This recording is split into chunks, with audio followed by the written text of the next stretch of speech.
नमस्कार मंडळी, मी संपदा सावंत बित्तम बातमीमध्ये आपले मनपूर्वक स्वागत करते।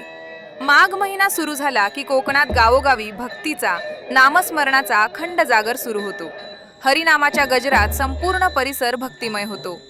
असाच एक भव्य आणि जागृत अखंड हरिनाम सप्ताह सिंधुदुर्ग जिल्हा कणकवली तालुका नाटर गावात जागृत रामेश्वर मंदिरात माघ नवमीपासून मोठ्या श्रद्धेने साजरा केला जातो। या ठिकाणी दरवर्षी हजारो भाविक दर्शनासाठी आणि हरिनामाच्या सेवेसाठी एकत्र येतात।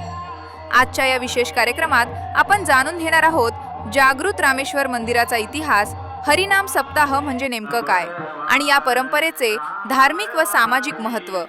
यासाठी आपल्या सोबत संवाद साधणार आहेत नाटर गावचे ग्रामस्थ आणि पुरोहित आदरणीय श्री पराग मुंडले गुरुजी।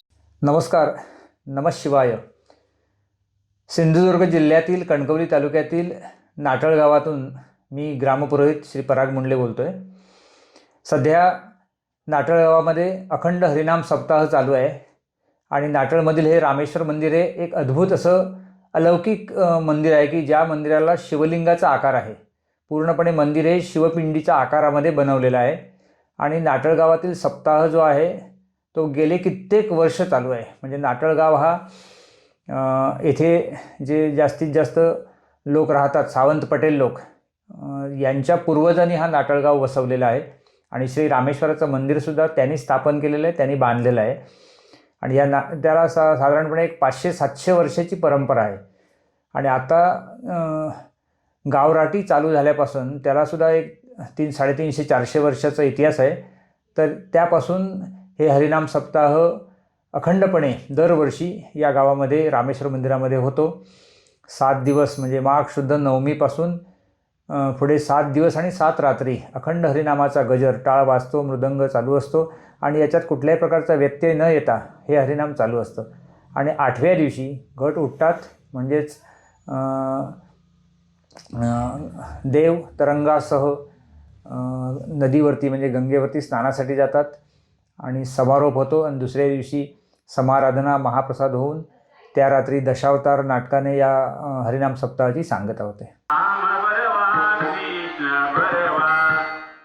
आता ज्या लोकांना, ज्या शिवभक्तांना किंवा रामेश्वराच्या भक्तांना येथे येणं शक्य नाही आहे, आपल्या धकाधकीच्या धावपळीच्या जीवनामध्ये सुट्ट्या मिळत नाही किंवा काही इतर त्यांचे प्रॉब्लेम्स असतील, तर ते भक्तगण, रामेश्वराचे भक्तगण तिथे बसून, जिथे आहे तिथे बसून नमः शिवाय या मंत्राचा जप करू शकतात।